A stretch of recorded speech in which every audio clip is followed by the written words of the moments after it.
Welcome to another episode of Growthology.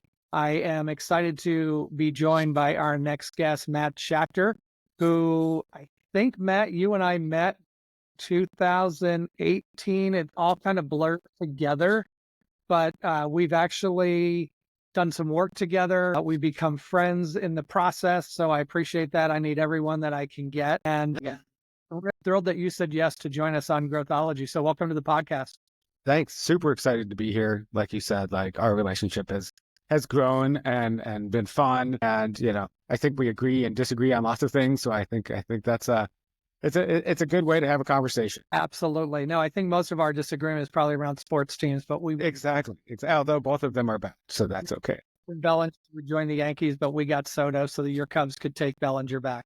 That's right. That's right. So they can, tease me for most of the season before dropping off back into reality. I know that's the beauty and the misery of sports is, I recently just got into F1 racing here, and long before I knew anything, I was like, you know what, I'm going to go with Red Bull, Max Verstappen. And then I was pleasantly surprised to realize the guy absolutely dominates. Last year, he won 19 out of 20 races. So kind of when you lose, you're like, meh, we've already wrapped up the championship. Give it to somebody else. So yeah, that's the one sport, at least for this season, I'm pretty sure I'll still be able to watch with confidence and be like, yeah, everybody else is racing for second. But my mom is a huge NASCAR fan, like out of nowhere, like grew up in Chicago, right? And where like NASCAR just arrived, a decade ago, but like knows every racer, every track, can tell me all the stats, and I just listen and smile and shake my head. Okay, so you mentioned your mom. This was interesting that I found this out before we hit record, but I wanted to get this on air. So we were talking about last names, and I was just making sure I have yours because for some reason, even though we've known each other for a good number of years, your spelling of your last name still trips me up, and my last name Hidalgo trips many up. So I would like to get it right. But you were telling me your mom's, is it your mom's uncle? Yeah, my mom's maiden name is Wapner. Yeah. And back in the day, there was People's Court on TV before there was Judge Judy or anything like that. And my mom's uncle is Judge Wapner. I love it. Judge Wapner. I mean, he's still judge. He's just not alive. But yeah. Yeah, I think that's fascinating. I love the People's Court. And then there was the guy out, I forget his name, with the microphone. Oh, yeah. He would interview the people. And yeah, he was, talk about OG. Yeah. Yeah. He was a very serious person. I never really had the opportunity to interact with him, but like for him to become this TV personality before like reality TV was really a thing, it was like, you had like Oprah and like Phil Donahue, and then you had like Judge Wapner on the People's Court. No. And then he made it into Rain Man, or at least, Rain Man. Yeah. He watched Time for Wapner. That's right. That's what we have to consider is there's a whole generation maybe listening who are having to Google Judge Wapner just to get a frame of reference. Yes. For that. So yeah. Yeah, right. There's going to be this spike in search volume that no one's going to know how to attribute. And like people will be like, TV networks like, should we bring back People's Court? Yeah, right. I'm sure you could find it on YouTube. It was just, I mean, without Wapner, you don't have Judge Judy. Right. And it was the same sort of like goofy little trials that like you'd see on Judge Judy today. But like, yeah, he was the original. And so you were talking about how you use that, you do these icebreakers in business of, two truths or two truths and a lie. So you throw Wapner, but now because we're old and there's so many young people, probably doesn't carry water. No, nobody, I could say that and they're like, and why would I know that? And my kids don't even get the reference. And so, and there's relations there. That's so sad. See, my two truths and a lie, which I'm now exposing, so I'll have to come up with the other is I talk about I have an identical twin, which God help us if that was that I was one of 6 children, and that I've had my name chanted in Yankee Stadium. And of course, everybody thinks the lie is but I've actually had my name chanted in Yankee Stadium. And we will get to the podcast, trust me, but this is a great story. So I'm right there, Gehrig, Ruth, Jeter. long before there were cell phones, so I'm dating myself. I was heading down to a game, and my sister at the time was a teacher in Manhattan. So I had called her and left her a voicemail and said, "Hey, I'm going to be at Yankee Stadium tonight, 7 o'clock. Meet us at the Bat." For those who don't know, the old Yankee Stadium had a huge replica of Babe Ruth's bat. It was something like 40 feet tall. As a matter of fact, there's an episode in The Sopranos where they say meet at the Bat, where you met everybody. And I said, and if you're not there at 6:45, I'm going in because I don't miss opening pitch. I know you respect. I don't miss opening pitch either. Yeah, yeah. What time do you get there? When do the gates open? Yeah. She wasn't there because we didn't have texting and everything. I didn't know she had parent-teacher conferences that night. She couldn't get there till 8. Well, I sure as heck wasn't going to miss. Her friend made a huge banner that said, "Carlos, we're here." And I was in left field. They got seats in upper right field, and they unfurled this huge banner. And people were like, "What does it say?" And she was like, "Oh, my little brother's here." Now, granted, I was 20-something years old. She's like, "And we're trying to find him." So they all just start chanting my name in hopes. Well, then the lower deck was like, "What are you chanting?" So she yelled down at them. So I had 2 sections. So it wasn't quite the full, Derek Jeter with the Yeah. But yeah. So I'm among the Yankee immortal, even though I've never even set foot on the grass. That's my oh story. my goodness. That's amazing. I know. That's amazing. I always have trouble with two truths and a lie, mostly because I feel like I'm an open book. So like I get burned on the lie like immediately, right? Like I've usually told the story already at some point where people are like, "Yeah, that's the lie," because that doesn't sound like anything like you. Yeah. Well, but I also appreciate a new audience, which my wife, we've been together for over 30 years. Yeah. Married almost 30. She's heard them all. But anytime we get to a new audience, she's like, "You're going to tell the stories again." I'm like, "Yeah, I have." Story. Why would you not tell it? Exactly. Yeah. I appreciate the support. So, well, hey, we're here to talk about B2B, but before we get into any of that and all the nonsense aside, if you weren't in B2B in your role of marketing and revenue facing, what would you be doing? Yeah, that's a great question. Like I tell my own kids who are, figuring out what they want to do as they get older. Like I'll let them know when I figure out what I want to do when I grow up. Like, I'm verging on 50 and thinking like, what else could I do? Neurosurgeon? Is it too late to try that? That sort of idea. But like, I think a couple of things, especially lately, I've been thinking about it. But one, since I was a kid, I've wanted to write a book. Like I would write next great American novel. I don't know what it would be about or who, would be in it, but like that. The other part is like I've had this, maybe it's because my kids are going to college or in college and I spend a lot of time on college campus. Like I would love to be a professor. I think would be fascinating. I like teaching. I mean, I view marketing and revenue growth and teaching very similarly. And so I think that might be where I head off into the sunset someday. Well, maybe those two things can combine. You can write a marketing book and then go be a professor. If I remember correctly, you used to be a teacher, correct, in high school? Yeah, I was a high school English teacher for 12 years before I made this like leap to the other side of the world where it's not much different. Like I always joke that, getting people to buy things is just like trying to get seniors to do work the last semester of school. It's the same exact thing. You have to be super creative and dedicated and focused and know exactly what you want them to do. And they're going to fight you every step of the way. So I think you would have hated me as a student. I thought the classroom, we would have gotten along swimmingly. that's right. Student, Yeah. pretty much all the way through college, to be honest. Yeah. Yeah. Here we are, fast friends. So it shows. Even if a past didn't happen, let it be bygones. I was a horrible, horrible student. Yeah. I found myself getting along with people like that though, right? Like I actually had a former student post on Facebook last week.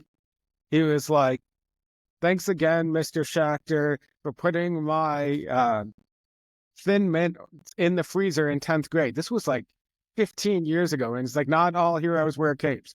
And I was like, what? Oh, that's awesome. Yeah. Yeah. I would. Cool. That's really cool. Yeah, that's one you kind of just, cut, paste, save on your desktop. Yeah, it was pretty special. It was pretty special. In a difference, you bring that up because I still remember Brian Dentler, my senior year, was my math teacher. I hated math. And I'm not really sure I learned a whole lot, but I still remember the guy because what I remember about him is he had an expectation of how you were to act in his classroom, and there was no exception to that. And we had a run-in very, very early, expectation known, and it was like instant respect. Love the guy. Don't even know where he is today, but I should probably look him up and thank bringing my neck. That's hilarious. That's hilarious. That one moment, right? Like, let me test the boundaries here and see where they go.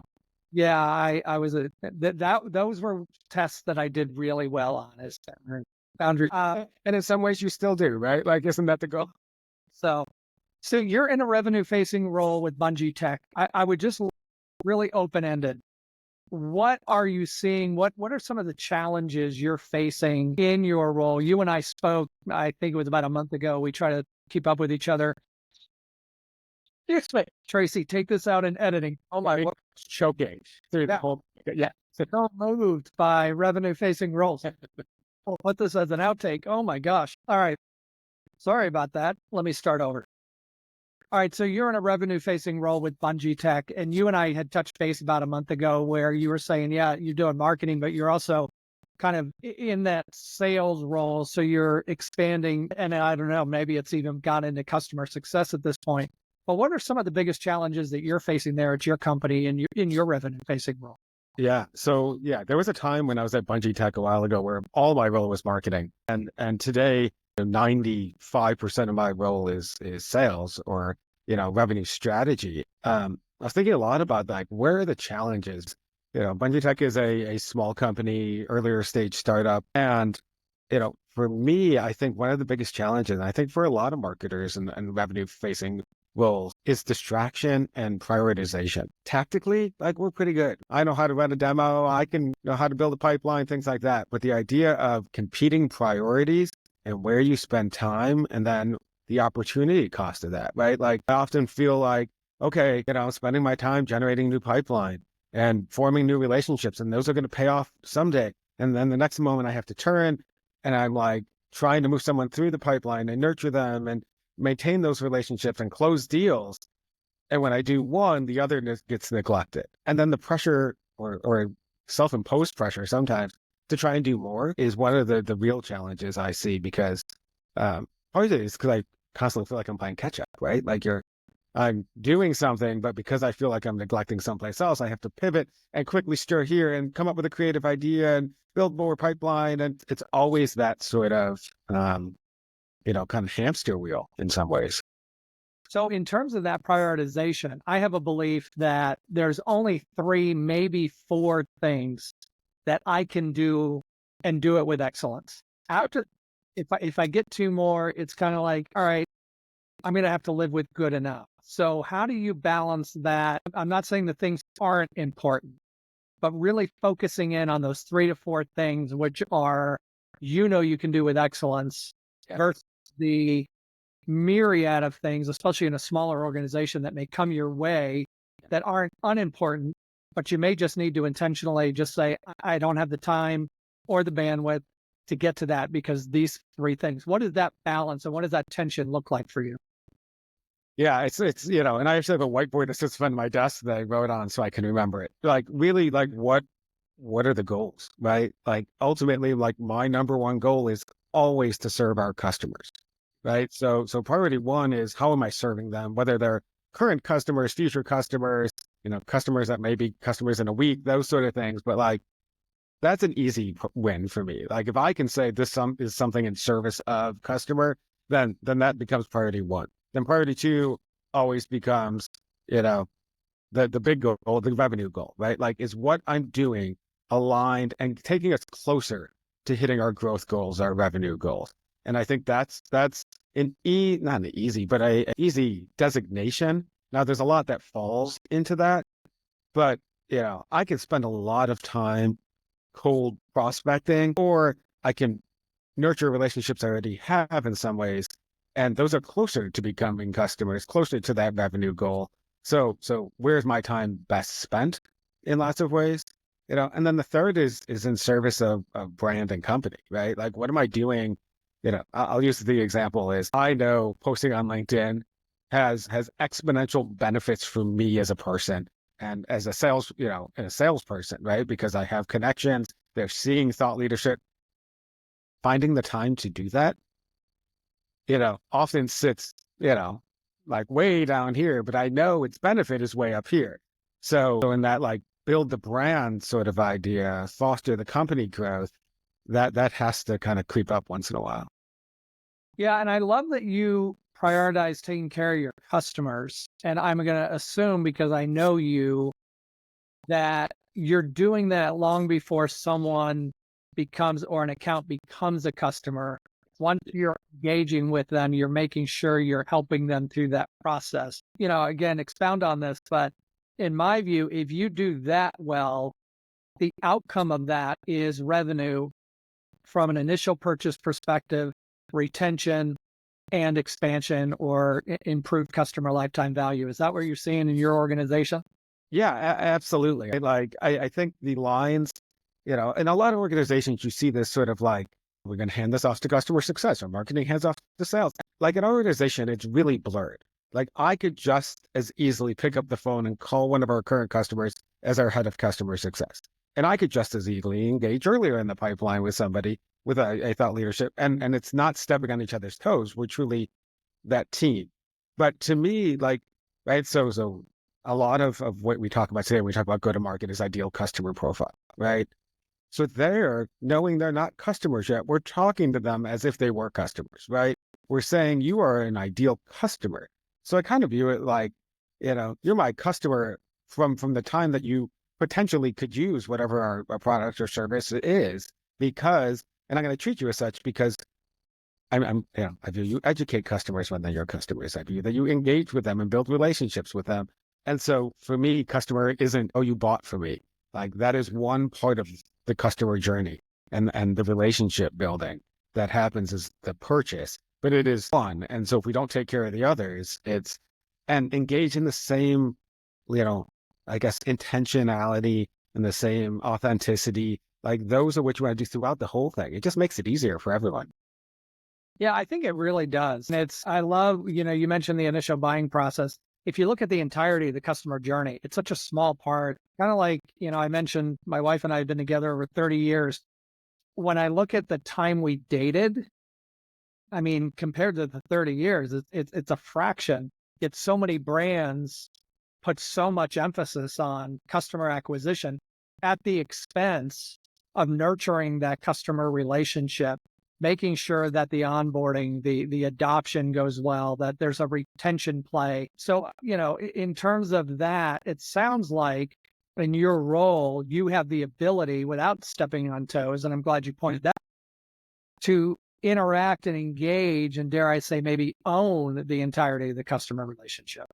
Yeah, yeah. And I think just like our customer success lead has the same ability, right? Like our customer success lead comes in during our sales process, attends trade shows with us, like because, right, we want that continuity. And so, and our marketing person does the same thing. Like our marketing person is engaged throughout, the entire, process in that relationship. And I think it changes, one of the things I'm interested to see, right? Like as we grow and we scale and our teams become more complex and the expectations become higher, can we maintain that? Right? Can we maintain that level of sort of transparency and collaboration? I certainly hope so. I think you guys have the foundation for that. Imagine what that could be for an organization. And from a customer perspective, say, it doesn't matter if I'm talking to sales, I'm engaging with marketing, or talking to customer success. It's the seamless experience. And the B2C brand that I always use for that is Apple. You go to their store, you engage with somebody on the show floor there in their store, or somebody at their Genius bar, or one of their support people. It's the same. You don't get to, you get the same innovation, you get the same clean look feel. So I'd love to track the growth of what you guys are doing, to see how that scales and how you maintain that, because that to me would just be a fascinating organization. Yeah. And I think, like transparently, right? Like it's easy to do when things are going well. Oh, sure. Yeah. It when things start to have, some tension between them, not just between people, but right, like, eventually a customer will churn someplace, right? That's what, or a pipeline will get a little dry, or a campaign we run won't run as we expected. Then to maintain that collaboration and support of each other, instead of saying, well, if you would have done this, but I do think it comes down to like hiring the right people. Like you hire people that get that going in instead of trying to teach them that's the way it is critical, because I think our team is really lucky to have people that, you know, like open to that sort of idea and kind of leave their ego at the door. So which is hugely important, but from a customer ownership, and you always hear this, like who owns customer experience in your organization? Is it right to say that you guys have multiple owners and everybody has an ownership stake Yeah. in customer experiences, your organization? Yeah. And I would say at this point, it doesn't stop between marketing, sales, and customer success. Our product team has customer ownership. And it's because they adopt a very design thinking approach to product design, which allows them to put customer at center, just like we put customer at center. And so we're constantly looking at who owns that customer. So yeah, needless to say, I follow you a lot on LinkedIn, right? And you've been posting a lot lately about like, who's the customer of marketing? Who's the customer of sales? And that the customer of marketing is not sales. The customer of marketing is the customer. And it's the same thing. Like all of our customers are the customer first. We have responsibility to them. And when we fill that responsibility, things like revenue happen, things like, our leads go up. Like if we could focus on that, it's not easy. It's so much easier sometimes to say, okay, let's sit down. Our job is to generate more leads or get more meetings this week or whatever. But like to get there, to stay focused on what's best for the customer is important. Yeah, and then you see even marketing teams, and I'm seeing this trend, which makes my head hurt. Well, I do top of funnel marketing, or I do middle funnel marketing, and I'm like, why are we chopping up the customer and forcing them into these? I've never heard a customer talk about what funnel stage they're in their journey buying process.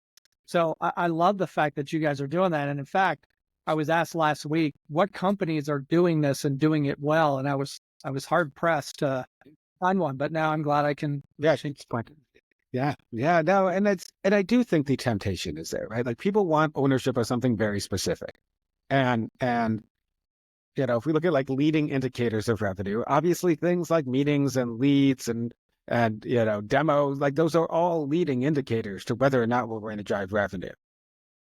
But the more we disconnect that customer journey and that story, the harder it's going to be for someone to navigate it. And right, like the risk of what I say in meeting one versus what somebody says when they get onboarded being different is really high. Well, I think there's this gravitational pull towards I want to own these metrics, which is fine, right? Own different metrics, but all focus on the same outcome. And that's what I'm kind of hearing is the environment that you guys have created is great. Let marketing have their metrics, right? How many came into the site? How many converted to this stage? Sales has to own the pipeline. You guys know that. But at the same time, let's all bring our metrics to the table so we can fill out that complete view of who our customer is. And then everybody play that different role and how we're going to deliver that sterling experience. Yeah. And I'll be really honest. I feel like, I don't know, that's just good marketing. That's just good business development, right? Like to do that. And I feel like people have gotten away from that because there's so much pressure to say, look what I've done, right? How do I justify my existence in a company? Because people want, are you moving the needle? Well, it depends what needle you're asking me if I'm moving. And so the idea to be able to say, look, what I do matters, because, there is a lot of scrutiny and there is a lot of need to justify what we do and why we do it sometimes. But I think we break them into smaller pieces, but at the same time, we do more. So we're doing a million things to get something that works so we can point to it and say, that worked. Look at, I have more leads, or look, the pipeline's getting bigger. But like, as you said earlier, there's only 3 or 4 things we can do at a time and do them really well. Yeah. So you had mentioned in our chat here, you talked about go-to-market. Yep. Right now, it's all the rage. It seems like every few years we as an industry all gravitate towards one thing. A couple of years ago, it was ABM. And if you weren't doing ABM, and now it's like, if you're talking about ABM, people are kind of like, oh, it's all about go to market. Given where you're at today, say 5, 10 years ago, what have you seen in the big differences? Because I don't think go to market is anything altogether new. In fact, a lot of rewrapping of old tactics, old strategies, and calling it something new.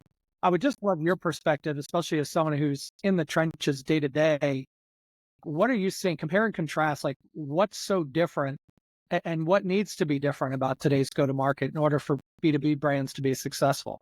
Yeah, like you said, like you can't go anywhere without seeing a go-to-market someplace. And it's interesting, right? Like you said, some of it's just old things wrapped in new language and things like that. If you look like where go-to-market was 5, 10 years ago, it was two things. One, it was used as my go-to-market is how I'm selling. It's a channel, or my go-to-market is the market that I am selling to.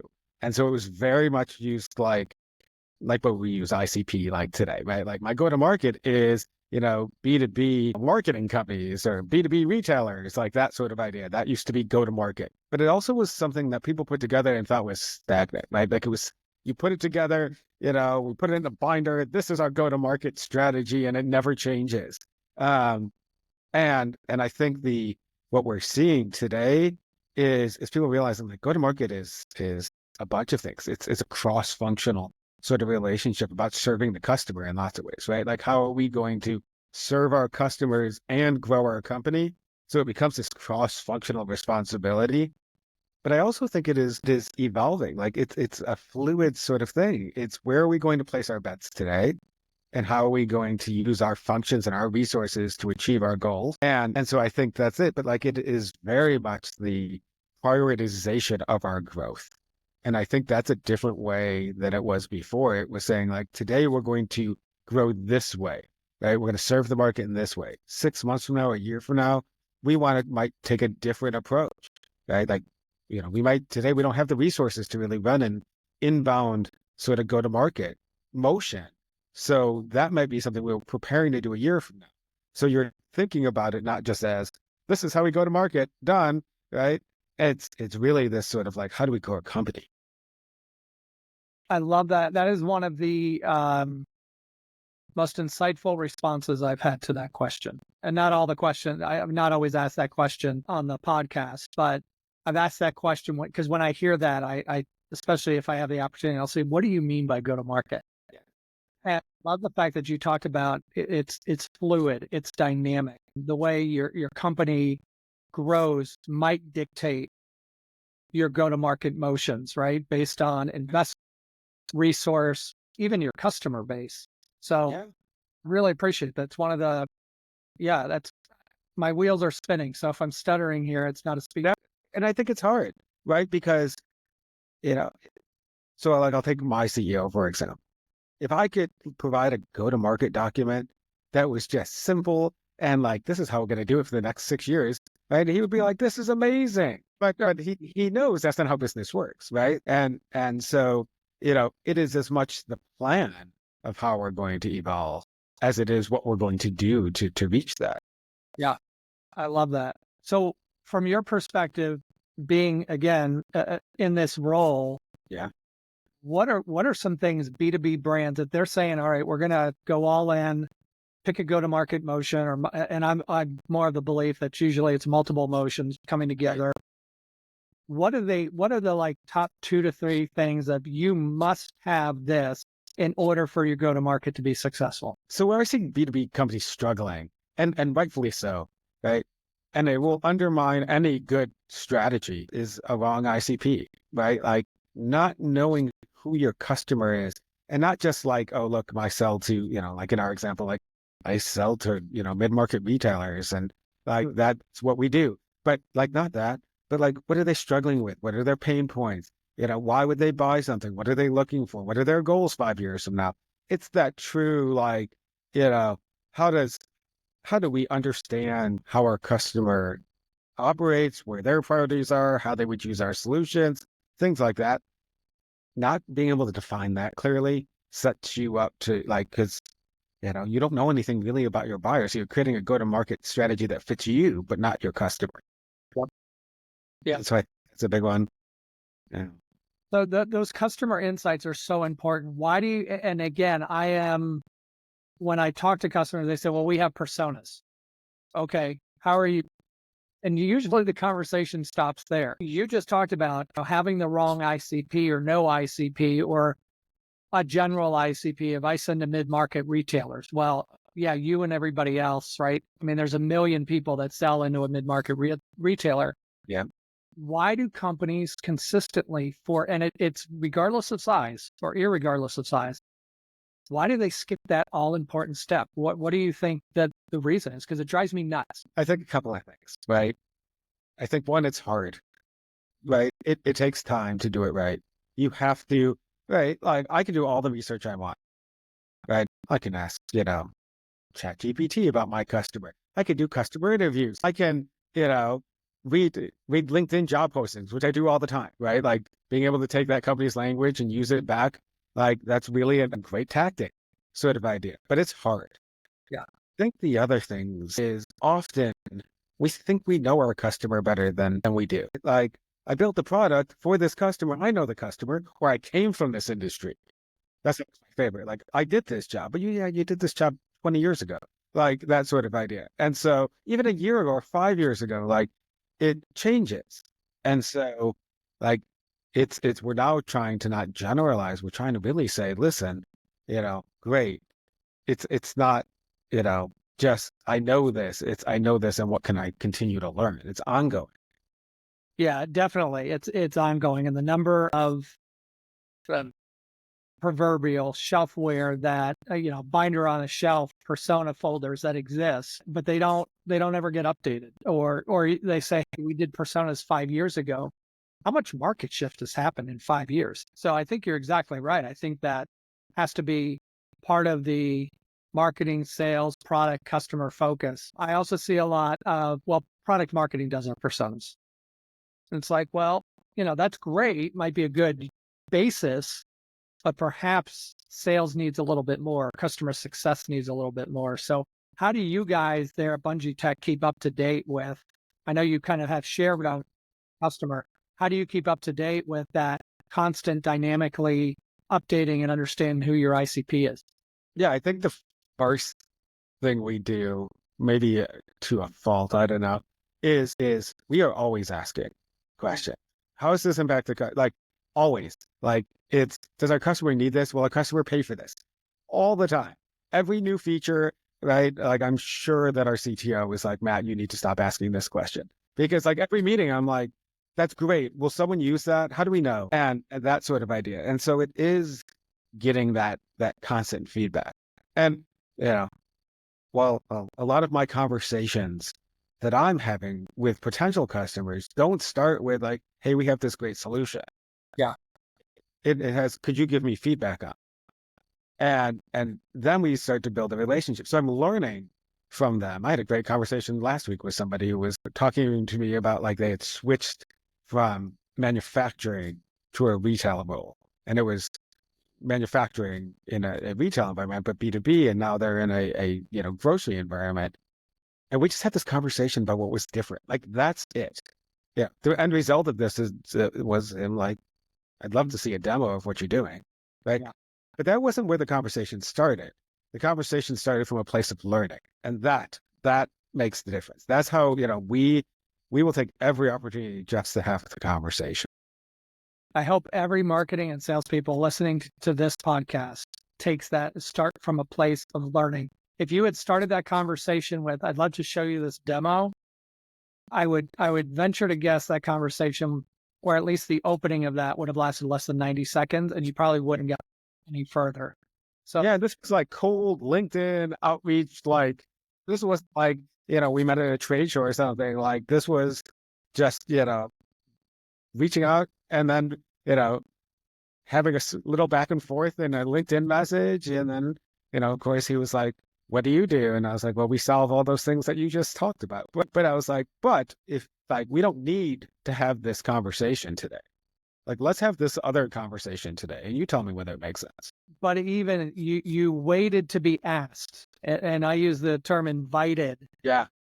right? For him to say, so what do you guys do when we want to lead with that? Because we think it's so important. I was actually last month on a call with a CMO who I've known for a pretty long time. And I just said, hey, would love to catch up with you.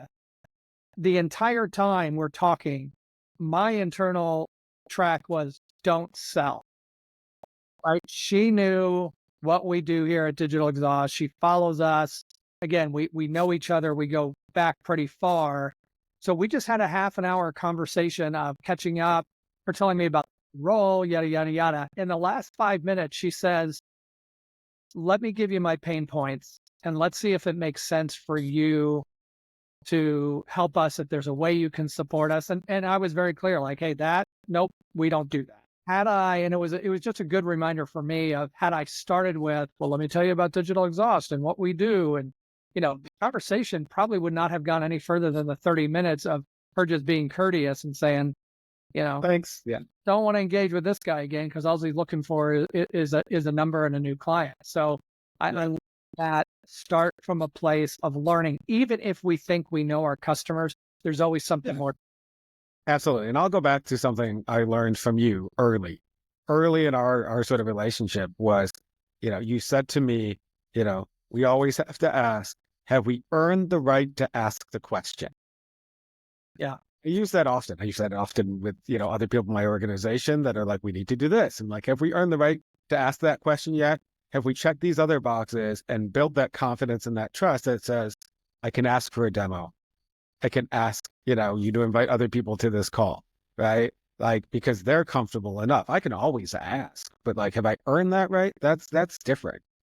Yeah, it's I was watching an episode of Curb Your Enthusiasm last night, and Larry David leads with, this may be an inappropriate question. And he asks it anyway, Larry David. And the guy says, you're right, Larry, that is an inappropriate question. We should apply the same thing to our customers, to our customers. You know what?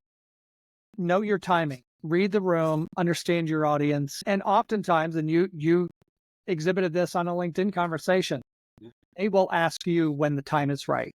Yeah. And if not, when you ask it and it's the wrong time, it's just got an awkward ick feeling to it. Yeah. And a lot of people that I've encountered like view that as a very passive, right? Just ask for what you want. If it's not the right time, then you can go back to it some other time. And in some ways, yeah, maybe it is, but my goal is build a relationship, then get the sale. Otherwise, it's a transaction and transactions end. And I don't want this to end. It's going to be a LinkedIn post. It's funny that you said this. So like I was at a conference last week, and 3 days before the conference, every sponsor gets an email with a copy of an email that was sent from an attendee or future attendee, right, to the organization that was hosting it, saying, we're sick of being sold to. Oh, sure.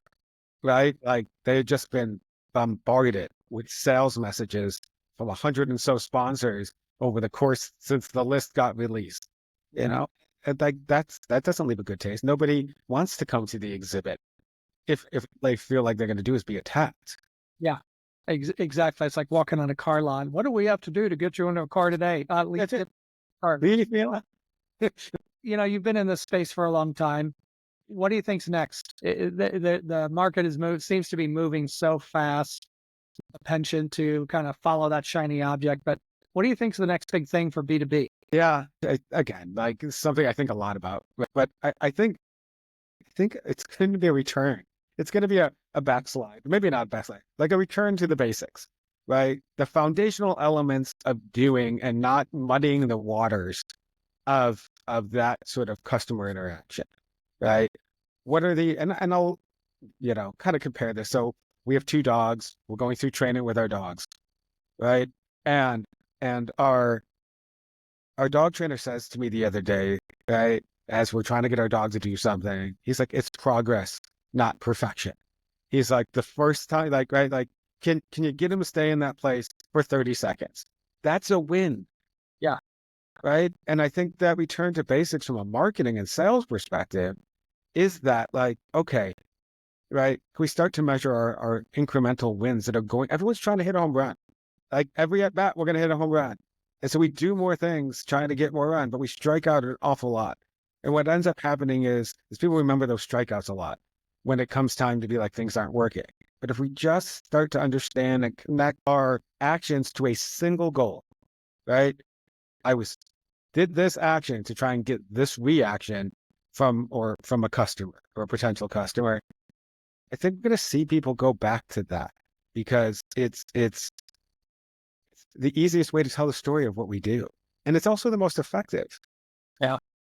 I love that. And it's all about making growth simple. Yeah.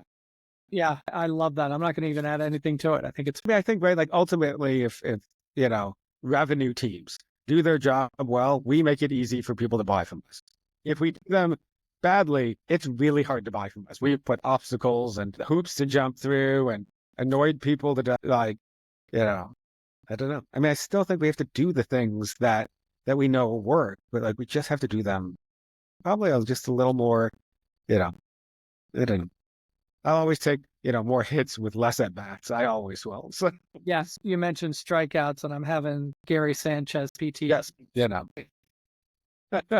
Hey, Matt, thank you so much for joining us. This was truly insightful. Always enjoy our conversations. I enjoy our friendship as well. So I look forward when we can somehow meet in the same city and continue to exchange ideas and talk sports. Absolutely. Thanks so much for joining us on the Growthology podcast. Absolutely. Thanks, Carlos. It was a lot of fun.